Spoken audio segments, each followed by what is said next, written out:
Mystery Bros. Mystery Bros. Mystery Bros. Mystery Bros. Mystery Bros. Mystery Bros. All right. What is up, everybody? Hello. This is another episode of Mystery Bros. Episode 24 now. We're getting there. We're getting up there. Wow. Yeah, way to take my line. Yeah, that's usually what Arel says. But yeah, so episode 24 here. We got a good one for you today. We're going to be talking about the Salem Witch Trials. Yes. Very spooky, kind of mysterious why they went all through all this, but it's definitely a great or dark time in our history, I guess, Yes. in Massachusetts, because Definitely. I think Massachusetts and Boston has come out and said sorry and have repaid some of the victims. Eventually, yes. Yeah, we'll get into that, but yeah, it was definitely a spooky time in history, you know. The Salem Witch Trials, big mystery as to why that happened, you know, why Why the town went through all that. yeah, Yes. why all this happened. So we'll kind of, you know, we'll go into, we'll break it all down. We'll go into the Salem Witch Trials, what happened. We'll give you the timeline and everything. And then after that, we'll kind of get into some theories as to why it happened or what caused it. Again, as in all Mystery Bros, we don't really know. We'll never know. They were actually witches. We'll never know, but we'll kind of break down a few of the main theories as to why this happened. Right. It's not your typical court gate case that you'd have in the courts these days. Yeah, definitely not. Definitely not. I think that a few things changed as far as courts back then because of this. Right. Well, they allowed spectrum evidence, which we'll get into later, is just kind of absurd. Yeah. The spectral evidence was allowed, which was no longer allowed after that.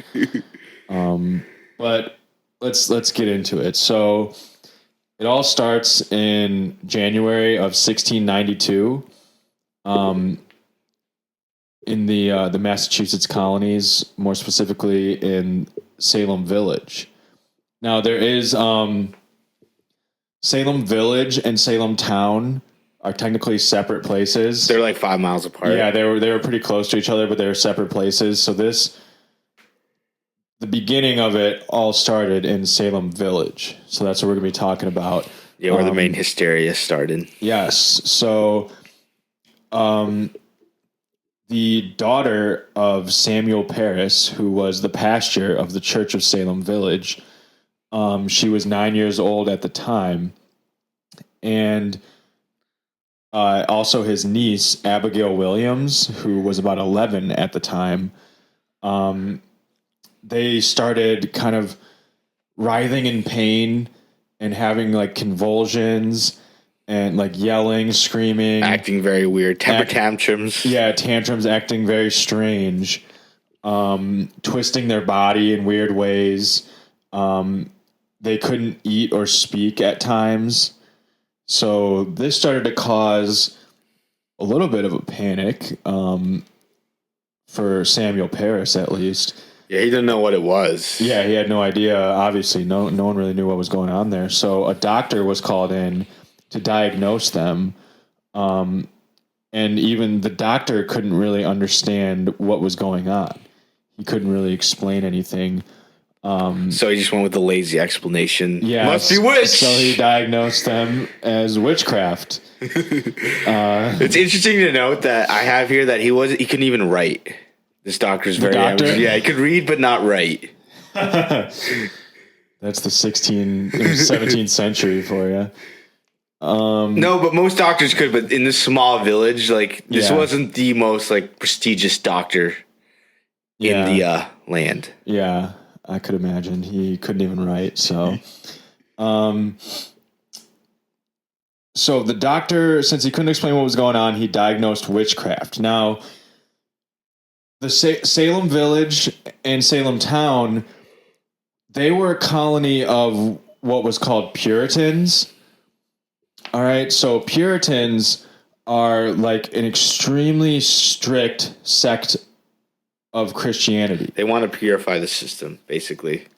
Get rid of violence. Yeah. Instead of violence, they want people to sue each other.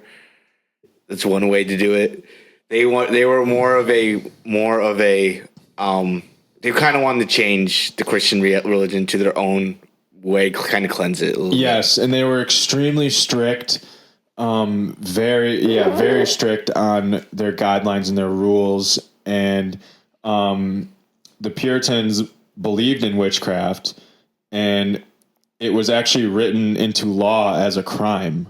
Which is crazy because, like, they said, like, back in the 1490s was when the hysteria really started about witches, and there was a bunch of perjuries in England. But it wasn't. But like once in the 1600s, like people like were more science based, and this should have calmed down a little bit. And it's interesting that it didn't in this specific part. Yeah, I mean, I think it really has to do with the Puritan belief system. You know, they still believed in witches and witchcraft. And actually, 4 years earlier in Boston, there was a woman named Goody Glover who she was accused of witchcraft. And she was like an Irish woman. Apparently, she claimed that she could only speak Gaelic.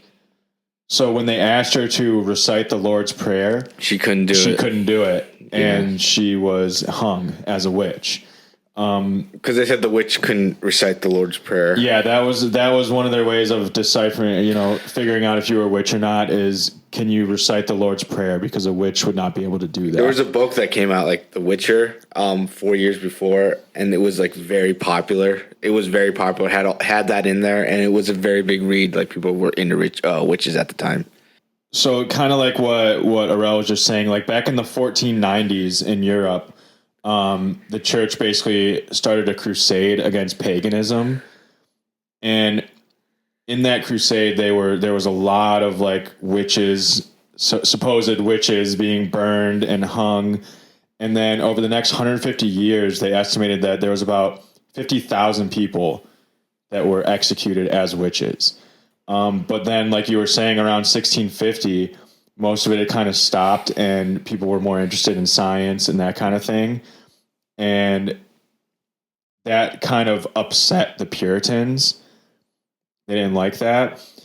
And the Massachusetts Bay Colony was founded by Puritans in 1628. It was run under the very strict religious guidelines of the Puritans. So that kind of sets this up as to why they were so easy to just be like witchcraft, you know. It wasn't too popular in Europe at the time, but among the Puritans, they still believed in witchcraft, witches, the devil, evil, all that lovely things, all that good stuff. So the Puritans believed that witches could send an invisible spirit to torment people, which they called a specter. And Betty and Abigail were kind of acting as if they were being hit by invisible forces. When that's kind of what the doctor thought when he saw them. So he said he assumed it must be witchcraft. But who was the witch? That's a big thing. That started the whole thing. So the Reverend had a slave named Tituba. She was from Trinidad and Tobago. They said like she looked like the Indians around that area. And she actually baked a cake using the two girls' urine, and then like put it inside the cake and then fed the dogs. And the dog was supposed to lead them to the witch. And that was their that was their plan. Witch finder. But apparently she did that without the Paris's knowing, right? Yeah, she was told to do that by the neighbor. Yeah, she was told to do that by the neighbor.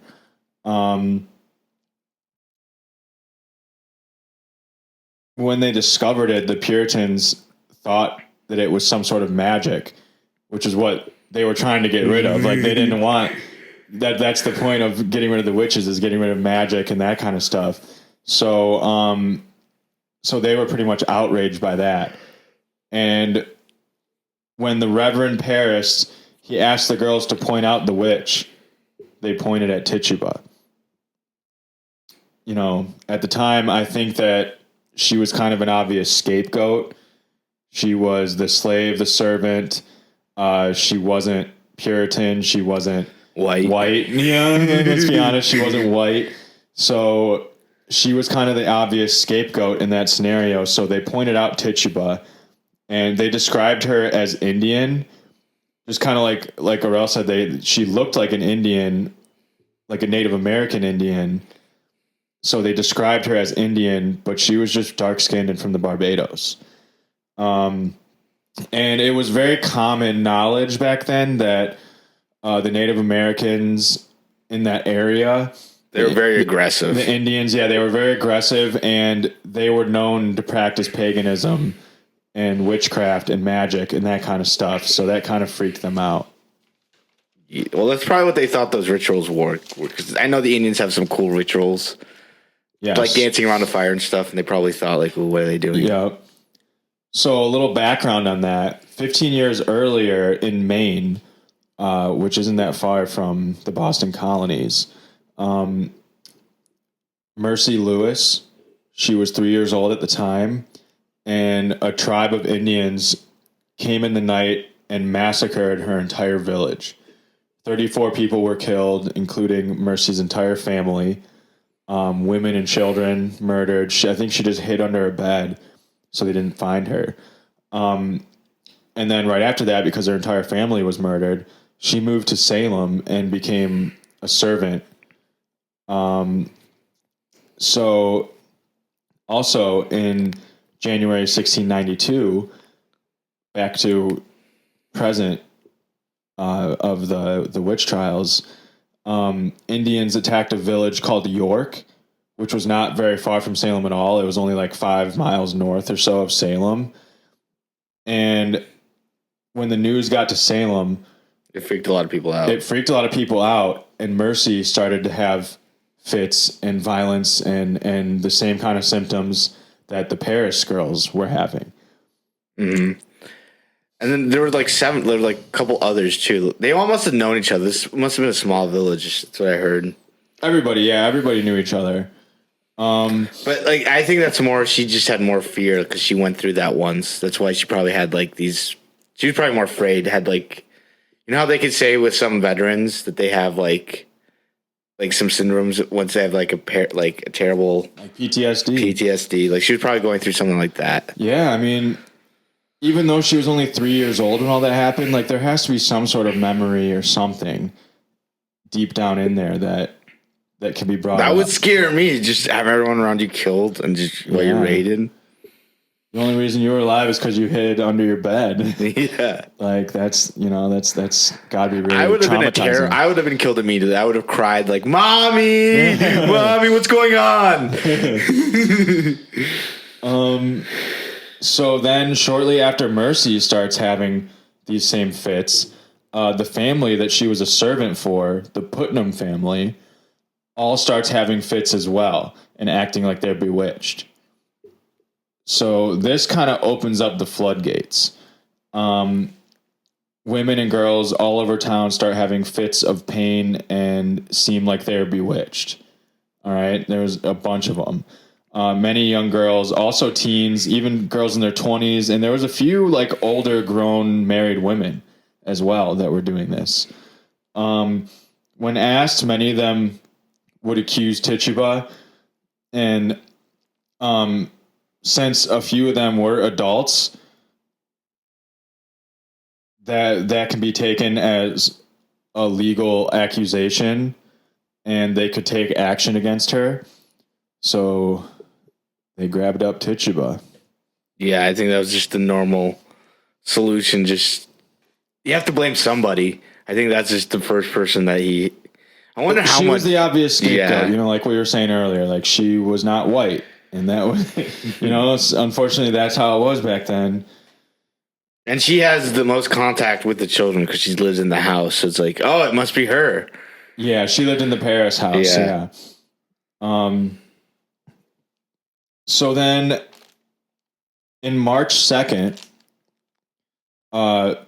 magistrates from Salem town, John Hawthorne and Jonathan Corwin, come to Salem Village to conduct like a preliminary examination and see if there needs to be a trial. Because they're not. I guess you can't just go to trial. They need to figure out whether this is real or not. Yeah, so they have to do it first. So they did a preliminary examination. Everyone gathered in the courthouse, and they asked Tituba if she is conjuring evil spirits. Just kind of just asking the question. Just straight up asking, like, so why are you conjuring why are you hurting spirits? the children? Yes. She denies it. At first she starts saying, no, I'm not. I've never talked to the devil. I don't do that. And as she's denying it, the girls begin to start having fits again. Which I don't know why they were even allowed to be in the courtroom in the first place. Yeah, as we'll learn in this whole scenario, like they did not do court very well. They did not handle it. Courtroom. I would have loved to be there, like with some popcorn and just watch. What?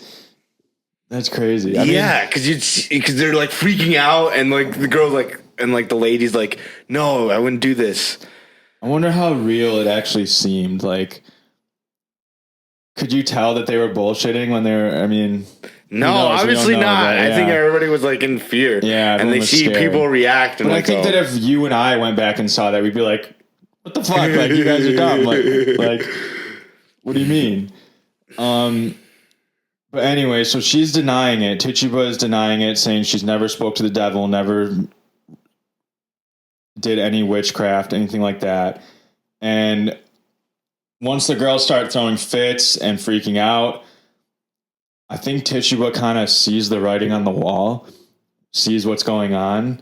So she finally starts to cave in, and she starts talking about a tall man in dark clothes came to her. As she's describing it, the girls start mimicking her. Like, as soon as she says, like, tall man in black clothes, the girls are all like, tall man in black clothes. They start saying the same, like, kind of like acting like almost they're under some sort of spell by her. Right. Just repeating everything she said. Yes, repeating everything she said. And then what Tituba doesn't realize is she kind of just confessed. She thought maybe if I finally just give in and something would happen, they would help me out. But she realizes that she just confessed. And that's what back then, it's what you needed, like confession and a witness, and that counted. You just need one witness or two witnesses, or a witness in the confession. Yep. So she just kind of she basically just opened the floodgates for all the fear and suspicion, because she just says, like, oh, a tall black man or a tall man in a black coat. And so she named two people. She named two other people, Sarah Good and Goody Osborne. They were kind of outcasts in the village in the first place, but she thought when she mentioned like two people that like are already not well liked, they're like more easy as scapegoats as well. Definitely. It kind of all started with just naming kind of scapegoats. But she couldn't recognize the man in the black coat. So that kind of caused some suspicion there as well. She claims that there were many other names in the devil's book, but she couldn't see them. Yeah, she said there were signatures. Yes. Of 7 people, and that's what had more. Yeah, sets in motion the massive witch hunt that became the Salem Witch Trials. Yes. So that's pretty creepy, right? Yeah. She's talking about seeing the devil and seeing his book and all that kind of stuff. For Puritans, that probably blew their minds. I think it probably shocked that like someone actually admitted to being a witch. That's what they said. They were like shocked, like, oh, she actually admitted. Yeah, I mean, to someone who believes in that kind of stuff, that probably was very scary as well. And they also said like people who didn't believe in this like thought it was nonsense. Like they were afraid to speak out because they didn't want to be, oh, so you're a witch now. You're the one who thinks this is all BS. Yeah, it's kind of freaky because if you say like, this is silly, what are you guys doing? Like, they might think that you're a witch and they might call you a witch, and nobody wanted that. So that was like, people were kind of keeping their mouths shut. other than the accusers. And then, so like we said, Goody Osborne and Sarah Good, they were kind of like lowly in the town. People didn't really respect them that much. One was A beggar. and Yeah. all that. But then a woman named Martha Corey was accused. And she was a member of the church. She was a married woman to a farmer. And after her accusation, it kind of like anyone was fair game. Yeah. After that, like you didn't just have to be a beggar or a slave or any, someone with loose morals, what they call Sarah Good. It could be That's anybody. interesting because of her last name sounds so good. Like, They all deny the accusations. But the bewitched claim that they are tormented by their specters. The more she objects, the more the girls act like they're tormented too. Like Martha is just like, I'm not a witch. I've never done any of this. What are you talking about? And the whole time the girls are like, oh my God, stop. They're acting so tormented and writhing in pain and everything. So that's why it would have been interesting just to sit there and watch, because it's just like, wow, what's going on? And she's probably like, are you kidding me? This is like show, like, come on. Right? Yeah, like what is going on? Seriously, like, yeah, I mean, that kind of opened the floodgates there. So in April and May, more and more were getting accused, more and more people. And not only from Salem Village, there's people from Salem Town being accused as well.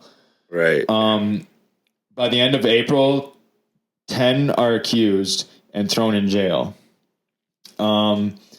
So back then, it was basically the opposite of what it is today. So you're basically presumed guilty until proven innocent. Yeah. And that was kind of an issue. So they're thrown in jail immediately, not allowed to like be at their house, not allowed to be with the people. They're immediately thrown in jail, presumed guilty. And not only are they thrown in jail, but they have to pay for their room and board at jail. Like if you want food, you have to pay for it. If you wanted like new bedding, new straw, you had to pay for that. How? You're in jail. And with money that you already made, I guess, money you had. So that was crazy. And all these people just thrown in jail, even children. The children are left in jail. Well, that's what's interesting about this. A lot of children were accused for being witches. And they're also... At the time, though, out of the original 10, there was only one, I think. One or I know, two. but later on, they added some... But what's interesting, too, is more females than males were convicted, too. Obviously. I know, but that was big. Usually it's the other way around. There are a lot... It was first a lot of guys. Back in the 1400s originally? Interesting. You wouldn't think that. You would think that witches would be women, but maybe just witchcraft in general can be done by either. Right. So yeah, you don't have to be Merlin. So then George Burroughs is accused. Now, George Burroughs, he was a Harvard-educated minister who wasn't even in Salem at the time of all this happening. He was in Maine. Ann Putnam accuses him as the leader of the witches. Ann Putnam kind of makes him that man in a black coat that they were seeing, and she accuses him of that. And during his questioning, they went and found him, brought him down and questioned him. They said that he seemed very relaxed about his religious stature and his, you know what I mean? Like he wasn't very, like they were asking him, like, when was the last time you partook in the Sabbath? And he was like, I don't know, maybe, a couple weeks ago type. Like he was being very nonchalant about it. And for the Puritans, that was not okay. They took that bad. And he is also thrown in jail as well. So I feel this at this point is just basically anybody who's kind of just has like a bad reputation or like some ill manner, because he was also no, dude. It's past that. He was also the reverend at one point too. Yeah, he was the reverend there, but he was a Harvard educated minister. And then same with Martha Corey. She was like upstanding member of the church. She was married to a farmer. She was fine. So on May 27th, the magistrate holds court in Salem town. It wasn't in Salem village. It was in Salem town, and there were 3 judges. They were very strict Puritans. All right, so it already wasn't looking good. And none of them had any judge experience. That's what you have to get into most part. They're all merchants. Yes. For the most part. Yeah, none of them had been judges previously. So it was more like a kangaroo court than anything. Basically. And I mean, and the defendants like didn't have a right to attorney or anything back then. They were forced to defend themselves. Right. They weren't like not only were they not allowed the right of attorney, I don't think they were allowed to get an attorney. I think they were forced to defend themselves. Which was odd because at that time, usually you were allowed to have a right to attorney. Yeah, this is just the Puritan court that they were holding in Salem.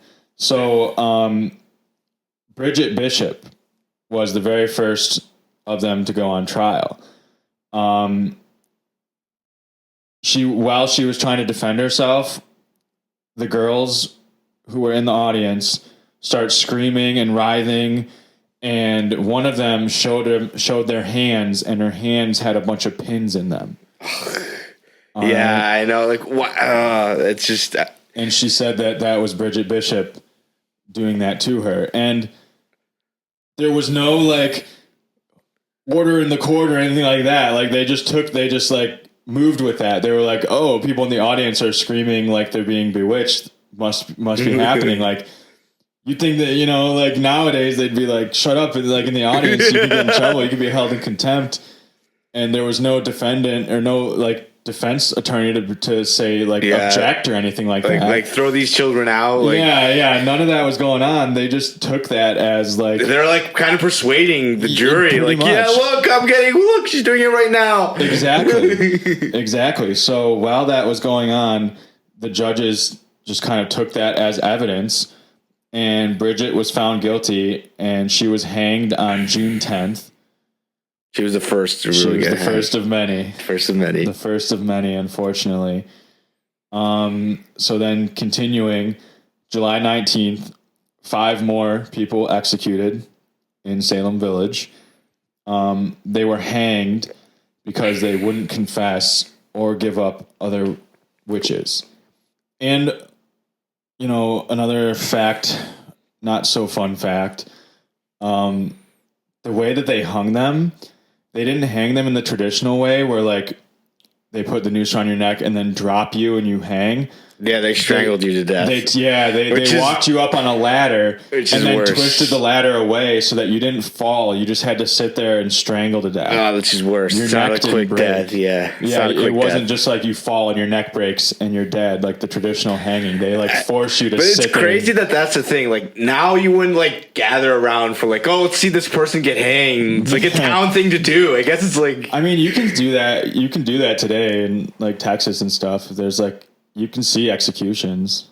I'm pretty sure. Yeah, but like not like a huge town. It's not like gather around everybody and watch this, but they wanted to scare people. They didn't want anyone to. They wanted to scare witches, I guess. Right. And then another interesting fact, like they would. If you would like confess that you were a witch and then give up other witches, they wouldn't execute. Yeah, you. they'd be So like that just kind of led to like more people getting people just being accused and stuff because. So say you're Bridget Bishop, or not Bridget Bishop. Say you're one of the other ones. You saw what happened to Bridget, and you go up, and they're just like, "Are you a witch? Name other witches?" Yeah. Just do it, right? You're just going to name people randomly, right? To try and save yourself because... I know. And especially, like, we have to let out that the courts allowed spectrum evidence, which... Spectral evidence, which a witness can basically say, like, I saw your ghost and you were, like, haunting me at night and I saw you in front of me. And they took that as a real evidence account, like that counted as evidence. Yeah. Like if I was in court and like someone said, "Oh, Ralph, I saw your ghost at night," I'm like, "Oh my gosh, what were you smoking?" But like, I guess this was.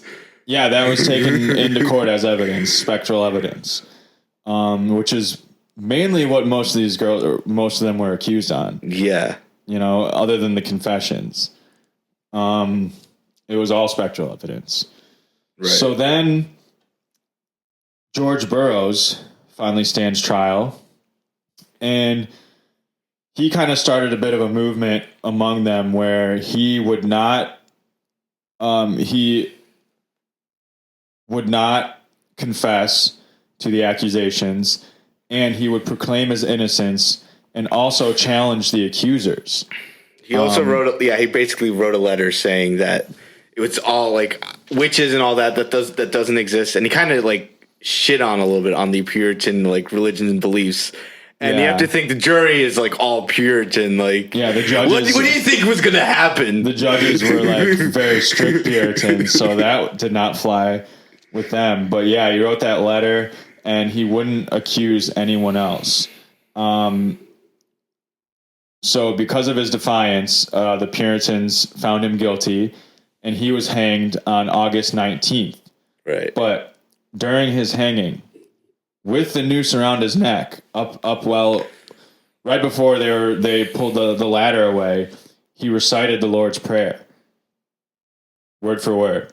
Right, and apparently that's like witches aren't supposed to do that. Witches aren't allowed to. Yeah, witches can't do that. Apparently, that's something that even the Puritans say. Witches, if you can recite the Lord's Prayer, you're not a witch. It shocked everybody. Kind of turned like half the crowd against him. Like, exactly. Wait, what are you doing? What are you doing? This isn't a witch. Yeah, supposedly the crowd started to. Yeah, they kind of were getting on his side. Like, wait, this can't be a witch. He just recited the Lord's Prayer. Witches can't do that. But then there was a priest from Boston. His name was Cotton Mathers. He kind of came to the crowd and was like, hey, everybody, calm down. The devil works in mysterious ways. The devil can hide and the devil can pretend. And basically just saying like, hey, yeah, I know he said the Lord's Prayer and all, but like, trust us, he's a witch, okay? He's definitely a witch. We need to hang him. So they hang him. And that kind of caused like, it basically set in motion like the bloodiest chapter of the whole Salem Witch Trials, because at that point, no one was safe. No. He recited the Lord's Prayer in front of them, and it was still like, no, trust us, guys. He's a witch. He needs to die. So, so that happened. And, he must have been like, dude, I can't believe what he was thinking that time. He probably thought like, oh, dude, maybe I'm going to get left free. And then this guy's like, no. Yeah. And he's like, fuck you. And just gets strangled to death. Yeah. I mean, but what that did is that kind of like made a little bit of hope for some of the other accused. And it kind of started a trend where a lot of them just would not confess and would not give up any more names. Well, because I think they said by September, they found out like there's been so many, like not one person has been found not guilty. They've all been found guilty. So people were trying to get into the notion like, well, then why would I even go to court? Like, what's the point of this? Like, I'm just going to get found guilty. Yeah. Yeah. So they just decided that they're not going to confess and they're not going to give up names. They kind of just said like, I'm probably going to die. Like, I'm going to be accused either way, or I'm going to be found guilty either way. So I'm just going to stick to my guns, and I'm not a witch and I don't know any other witches. So they all kind of started sticking to that. Giles Corey, who was Martha Corey's husband, he was accused, and he also refused to confess and give up names. And they basically what they did is they put him on the ground, and then they piled stones on top of his body for days and days, trying to like force a confession out of him. Basically, he was like, "Are you going to confess?" And he kept saying, "More rocks." Yeah, he got to be super badass, and when because he knew it was pointless, like he's going to die either way, so he's just like, "I'm not going to die a witch." And I think like his wife was accused, and she was dead at the time. Yeah. So it's like he said, screw it. I have nothing to live for. Like, I'm not a witch. Go ahead. He kept saying, more rocks. That's pretty badass, in my opinion. So he was executed in September along with 9 other people. Right. After that, people started to talk out against the trials because, like you were saying, like people started to see like, are these really trials? Like we're just like yelling at them to confess and give up other witches, and if they do, they're a witch. If they don't, they're a witch, and we kill them. And apparently, like a lot of people had to wait to like speak out to like, all right, let's find the right time to do this. Like earlier, like when we said people like didn't want to speak out because they didn't want to be accused or whatever, people finally started to get the courage to like, okay, this has gone a little too far. Like we need to speak out about this. And people started to question it, and they brought into question those who confessed and those who gave up names. And it started because they found out that there was people that would confess and give up names. They had been caught in lies, right, in the court. And the judge was just like, oh, well, that's just the devil. That's just the devil confusing them.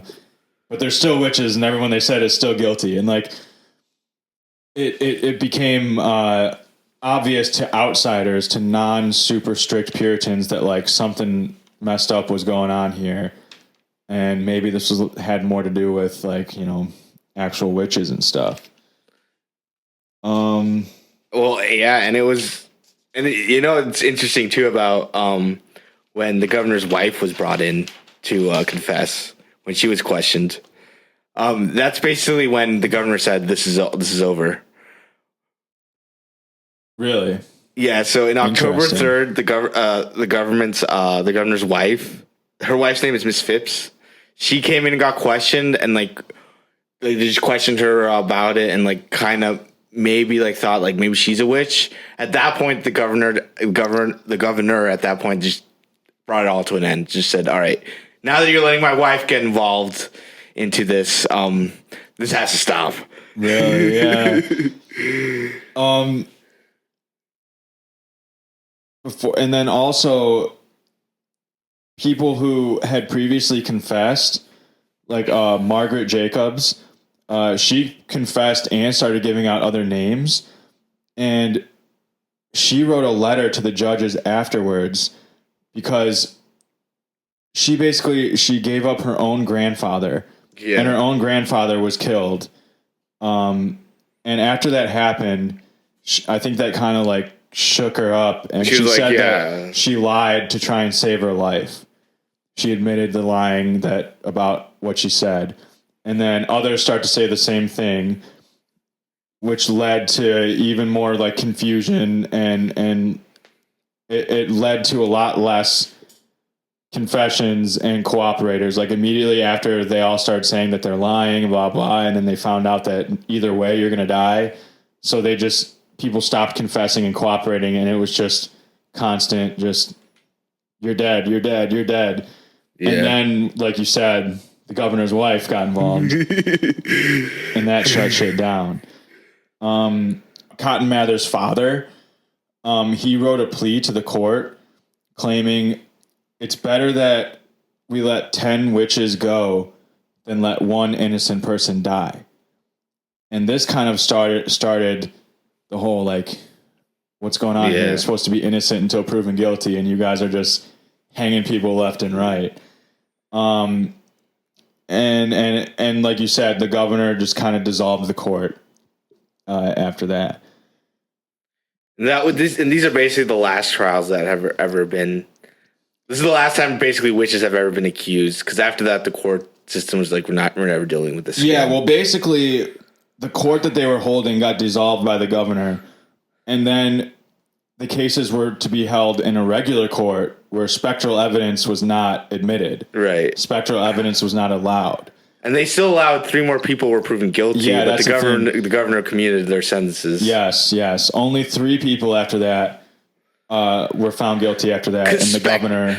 Because spectral evidence is so stupid. Like, I could literally say your ghost, like, did everything to me. Like, you know what I'm there's saying? no actual evidence there. That's the thing. It's all just hearsay, and nothing is physical. Nothing proves really anything there. So, I mean, it's silly in the first place that spectral evidence was ever allowed into a courtroom to convict people of death. But, you know, Salem Witch Trials. And basically, so it took 3 more months after the court was dissolved to finally get through all the cases. And at the time, there were 49 people accused. And all 49 of them were released, except for 3 of them died in jail while they were waiting for trials. That sucks. But could you imagine? So at this point, like back then, those colonies probably didn't have that many people in them. Probably like maybe 200, 300 at the most. And there was like in the 60s, like 60 or 70 people were accused here. 20 of them were killed. It's crazy. It just shows that people were afraid. People were bringing in their neighbors. I mean, basically, if someone said like, "Oh, I saw your ghost," and you like reported it, you're basically done. You're basically that's it. Yeah, Hallelujah. There was no. You don't need evidence. You don't need anything to prove anything. All you need to do is someone just needs to say your ghost was attacking me last night, and then you're accused of a witch, and you can hang. Yeah, that's a perfect way to get back at someone. Like you knew, like, dude, this is the time to get back at like your enemy. Like you knew their enemy couldn't do anything about it.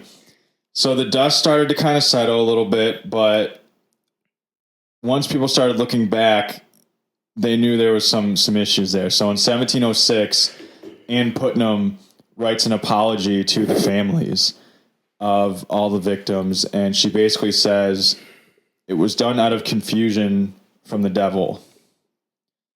So, you know, she doesn't really admit she was lying or doesn't say anything about that. She just says she was young and she was confused and the devil was involved, basically, is what she said. And then 1711, monetary payments were given to the families of the accused and the families of people that were murdered. That's what we're calling it now. They were murdered, you know? Like, sure, they were convicted in court, in kangaroo court of whatever, but they were basically murdered. So in 1711, they finally acknowledged and they gave some monetary settlements, I guess, to the families. Yeah. Give them a little bit of their... Give them a little solace, I guess. Yeah, I mean, the whole situation is just crazy, man. Like that some little girls can just act like they're being tortured and scream and yell, and just 20 people will that's murdered. The thing. Like, the whole colony listened to 8 girls. Like, how this all started. Yeah. Yeah, it's crazy. I mean, and the fact that they were Puritans, I really think had the most to do with it. They so strict religious beliefs that they believed in witches and the devil and magic and witchcraft, and just... I'm surprised, like, the court never went, like, here's a broom, you're gonna, like, jump off that ledge. Let's see you fly. Yeah, you know, it's just a whole crazy scenario. But there are... some theories as to what was going on and why all this happened. There are some pretty interesting theories too. Yeah, I think the big theory is like what was originally going on with those 2 girls that like what was happening to them that like started this. Yeah, well, I mean, the reason, like we want to know why this all happened, not necessarily what was happening to the girls, but like why did all this happen? That's the big mystery, though. People don't know what was going on with the women because they tried to explain it with 2 things. One was that they ate an ear gut fungus, and that fungus, like if you eat it, it makes you makes you do strange things, make you divulge, makes you go a little crazy. Yeah, I mean, ergot. It's a fungus that grows on rye, or grows on grains, mainly rye, and it's but it's under certain conditions. And actually, ergot is the source for LSD. Did you know that? Cool. Yeah, the creator of LSD, he used ergot to create it, so it definitely has some psychedelic. Yeah, well, that's what they're functions. saying. So they could see things and stuff. But I think it's been mostly disproven because one of them, like, they're both alive. Like, one of them should have died from this fungus. So it's been denied viciously by the scientists. There's some interesting theories about it. I mean, Linda Caporal, she was a student at UC Santa Barbara, and she was a science major, and she kind of came up with this whole idea. So she had to write a paper for her women's history class on Ann Putnam. And she basically claimed that convulsive ergotism may have caused the Salem Witch Trials. And she didn't just say that. Like, she went back and she did some research. She noticed that most of the accusers lived on farms that were near the main river that went through Salem Village. And one of the conditions for ergot to grow is it needs to be dry, moist, moist areas. And she also found out that through the diary of Samuel Sewell, who was someone who lived in Salem at the time, he noted that in the year before, in 1691, it was extremely rainy and hot that summer, which are the perfect conditions for ergot to grow on grains. And she noted that the grains that would be harvested from the 1691 harvest were the ones that would be used to make bread and then would be eaten during the winter of 1692, which is when all this happened. This all started in January. Right. So it wasn't just a far-fetched, out-of-nowhere theory. No, it's an interesting scientific theory.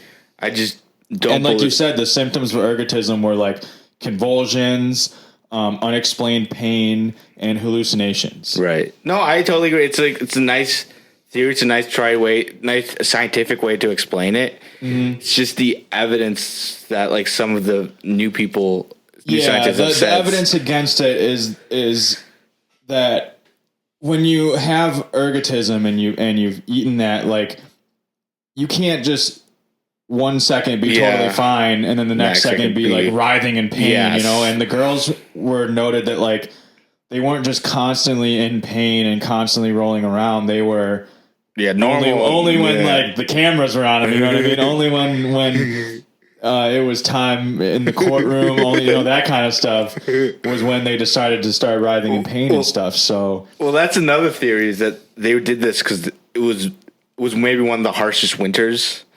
It was like during that time period they had some harsh winters and people may have just been bored. Like this was all just show. Like all of them just being, oh, this is happening. They thought this is like all a cool game. Like they're girls. They don't know what's possible. They don't know that like people that there's serious consequences for these people that you're accusing.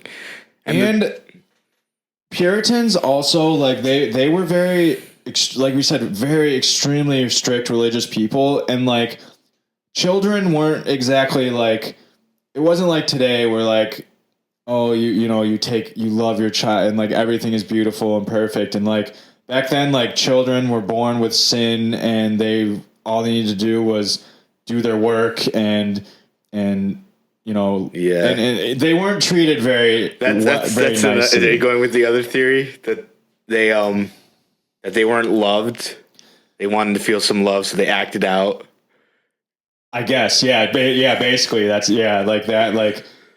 They just did not feel the love from life and their parents, and apparently that's what happened with a lot of upper class families. They viewed them more as free labor than as children. Exactly. They're like, oh, I don't have to pay you to do this stuff. Yeah, like oh, I have someone to churn the butter all day, and there we go. Like that's all you are. Yeah. And so I guess that possibly that they were just fed up with the way they were treated and bored and wanted some recognition and didn't want to have to work. So they just started to do this. Right. And it caught on and then more people did it. So the original the original person, Paris, the Reverend, at the church when he was a reverend there, the town didn't like what he was doing, and they're starting to like withhold his salary. So they're saying that he used this. He did this trials for social gain and kind of getting his status back because he was losing it in the town. Oh. So they're saying the Reverend may have put his daughters up to this? Yeah, so they're saying he did this so he could kind of turn it around, like, look, these are witches, and trying to gain some. Interesting. Yeah. To try and make himself more useful again. Yeah. Like, oh, there's witches in town. Like, you guys need me, the Reverend, here. Yeah. Interesting theory there. Couple other theories that kind of more nefarious theories like that one. Sheriff Corwin, he was the sheriff at the time, and he really profited off of this. So if you remember, one of the original magistrates that they had come in just to see if there needed to be a trial was actually Corwin's brother. And he was, I'm sorry, that was his uncle. So he was the nephew of one of the magistrates. And he was also related to a lot of other people in the court. And he made a ton of money off of all the people that were going to jail. Because like I said, they had to pay for their food. Yeah. They had to pay for their basically room and board at jail. So he was making a ton of money off of that. And not only that, but he basically, once you were accused and you were thrown in jail, he was going like to their houses and basically just like confiscating their property and confiscating like all of their goods and like all their belongings as well. And he made a ton of money off of that. And basically they believe that like the Corwins were kind of like encouraging all this so that they could kind of make a profit. Well, I would too. I'd be like, yeah, more stuff for me. Like, yeah, more witches. This place is full of witches. Like, witches everywhere. Yeah, and I mean, he was the sheriff who was making all the profit, but then his uncle was the nephew who was the magistrate who was basically able to orchestrate this. So it's kind of a little, and then apparently a lot of his family members were also like part of the people involved in the trial as well. So, I mean, it's interesting. I mean, like, but like the only thing against it is like if you're a sheriff, do you need to like to have a lot of people in jail? Do you need them to be witches? Like, can you just like? Yeah, exactly. Like, but they're just saying, yeah, it's there's no really connection to. He doesn't really have connection to the girls. Yeah. So there's no way to kind of explain like how he was making the girls do this, but it may have been like after this already started happening and he realized he probably didn't like say stop, like stop. It's probably good for him. He realized like, oh, I'm making tons of money off of this. Let's keep this going. And that kind of kept it going as opposed to the girls just stopping at Tituba. Yeah. You know what I mean? Well, it's also Tituba's undoing. Like, I feel like when she confessed, that's like the first thing that like set her right. Like, oh no, there's witches everywhere. She kind of opened the floodgates with all of that, but she wasn't. She originally was the one accused, so it's like. I know, but if she didn't confess and made this nice story that like, oh, I saw the devil's book. There was this nice tall man. He told me to do it. Right? Yeah. I think that she, but I don't blame her. She was trying to get out of dying. Right. You know what I mean? So then I think one of the most widely believed theories for all this is the revenge theory. So this one gets kind of deep. So,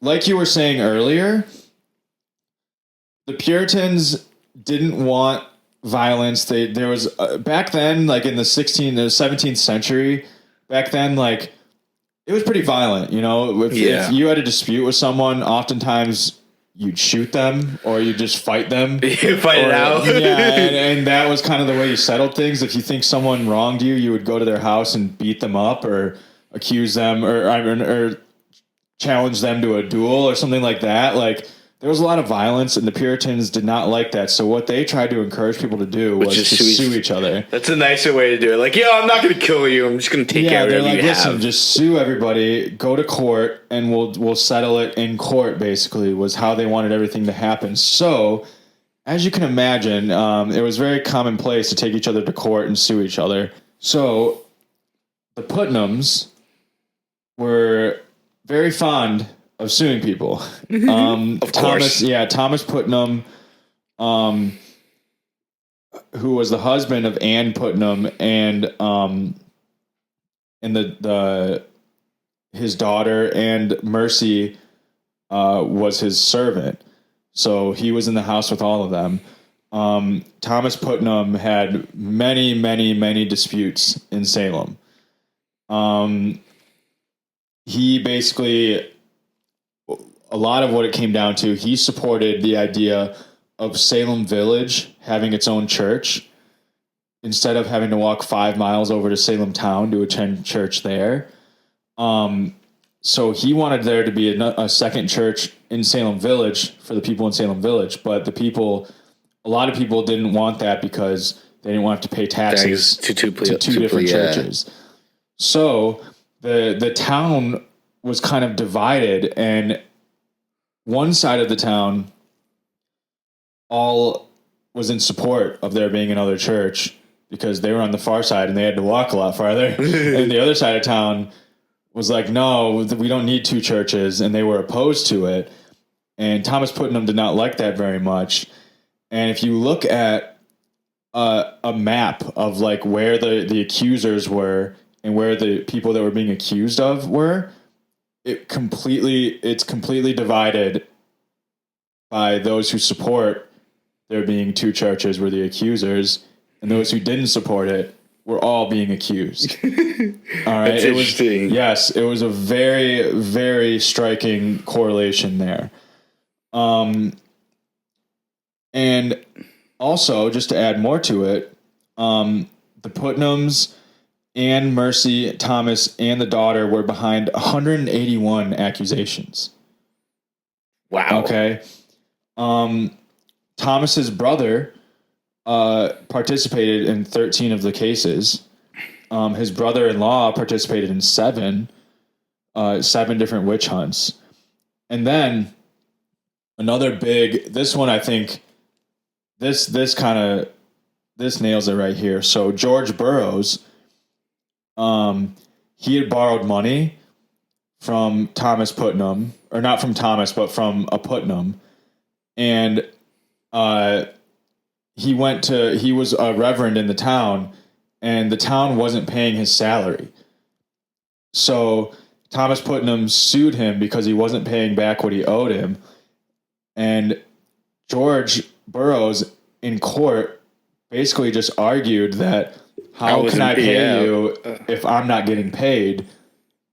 So he won. Yeah, he won. And basically, according to everyone there, made Thomas Putnam look like an idiot in this, and kind of like apparently it humiliated Thomas Putnam that George won this case, and George was set free, and then all his salaries were paid, and he eventually paid off the debt that he owed to the Putnams. But the fact that he was humiliated in court did not sit well with Thomas Putnam, and then hence 3 months later, George Burroughs, who is not even in the town or the Salem Village anymore, gets accused of being the leader of the witches by Anne Putnam. Right. Little fishy there, huh? He was probably like, I need a kangaroo court to kind of finally put this guy away. Like, yeah, I mean, apparently Thomas Putnam was not a very nice gentleman. He liked to sue people and get into fights all the time with people. So, is it that far fetched that he could have put? He probably just added on to the fire, though. I feel that's more of an add-on. Like that didn't start because he wasn't the first. George Burrow wasn't. The Harrises were the first to start doing it, but I'm pretty sure Mercy, who was his servant that lived with him at the time, she was immediately after. So it was the Paris daughters who started feeling convulsions at first, and then immediately after that, Mercy did. Right. So he was probably more adding on. I think so. Nothing was happening though until like before when Mercy got involved, they hadn't even accused Tituba yet. No, I understand, but I don't think that was the original cause. Really interesting. What do you think the original cause was then? I am not sure. I feel like I honestly think that it was a little show. Like they were bored. It was winter in Massachusetts. They needed like a little spice. I feel like I kind of think this is kind of show. Like these girls are putting on a show. You think the originals, the Paris daughters, they just It was a show. wanted some attention? Yeah, and then they went in the court and like, oh look, this is happening to me. Oh, this is fun. Let's keep doing this. And then other people started piling on. Yeah, When they realized there was stuff to gain. that's what I think happened. I see. So that's kind of a combination of all of a few different theories. Which, I definitely think that's an add-on. I definitely think, Yeah. oh yeah, well now we're just accusing people. Fuck him, dude. I hate him. Like, he's a witch. exactly, yeah. I think you might be right. I think like the original, the Paris daughters, the original that started all this may have just been out of like boredom and upset that they weren't respected enough by their parents or weren't treated well by their parents. So they started doing this to kind of get out of having to work over the winter or whatever. And then I think immediately Putnam got involved, and that's what got Mercy involved and Ann Putnam. And he realized that he could profit off of this and, you know, screw over the people that had screwed him over, basically. So it was kind of revenge, you know? Yeah, definitely. But we'll never know. No, and it's very interesting because at this time, 1692, I mean, science was more accepted than if this happened like 100 years earlier. It would have been more of a common thing than happening in 1692. Yeah, I mean, it happened a lot in Europe. Yeah, From like the 1400s up until like 1650, it was pretty common in Europe for witches to be hung or burned. Or, right.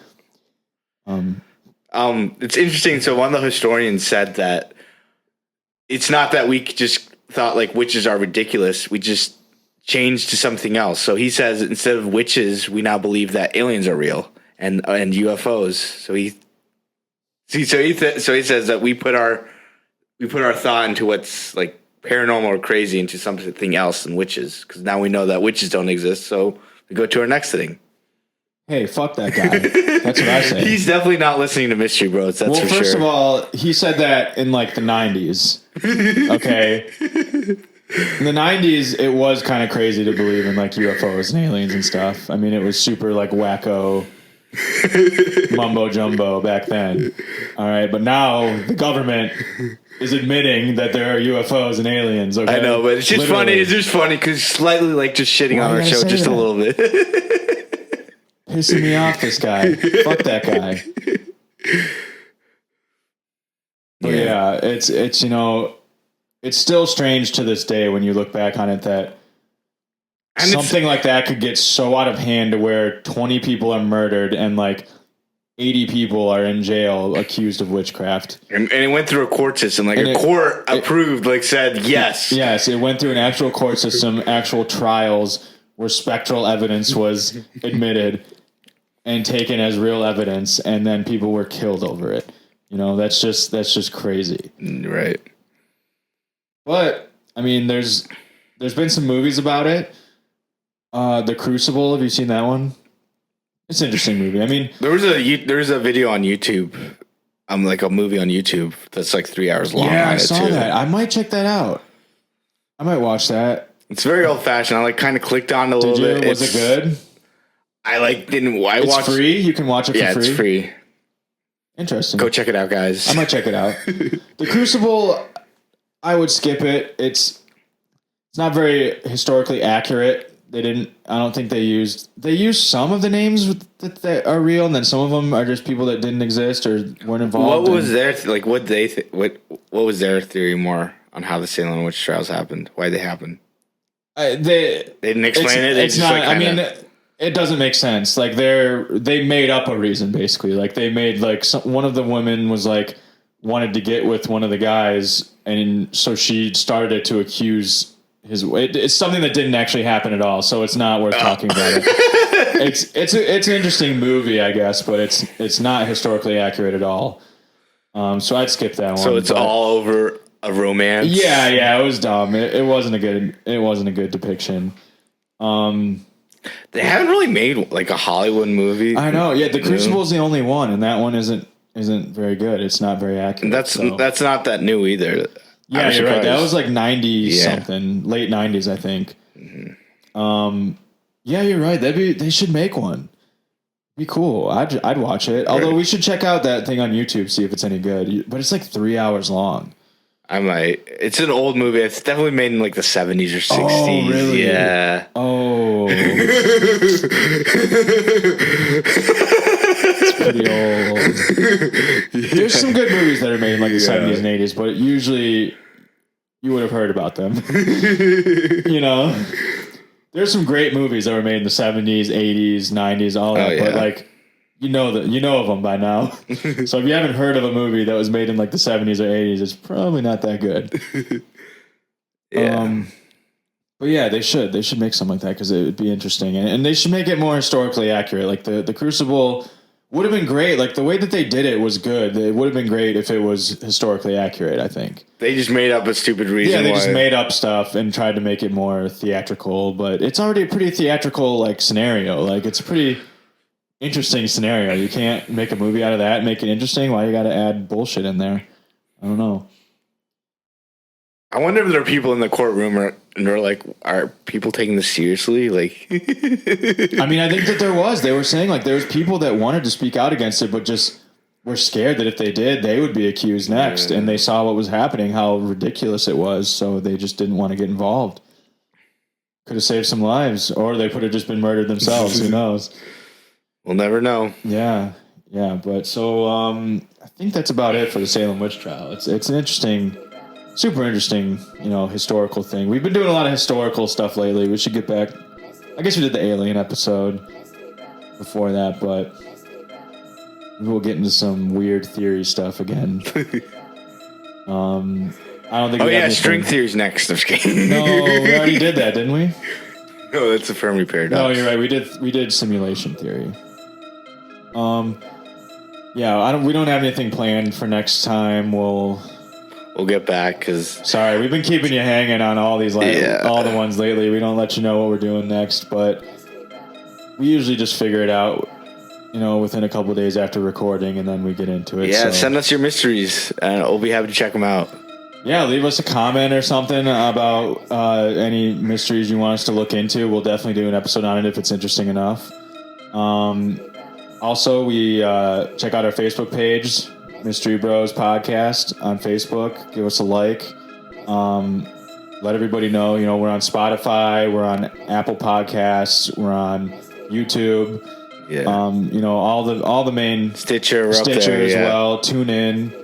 So, tell everybody about us. We're trying to grow this thing a little bit, get bigger so we can keep telling you guys about mysteries. But yeah, so I think that's about it.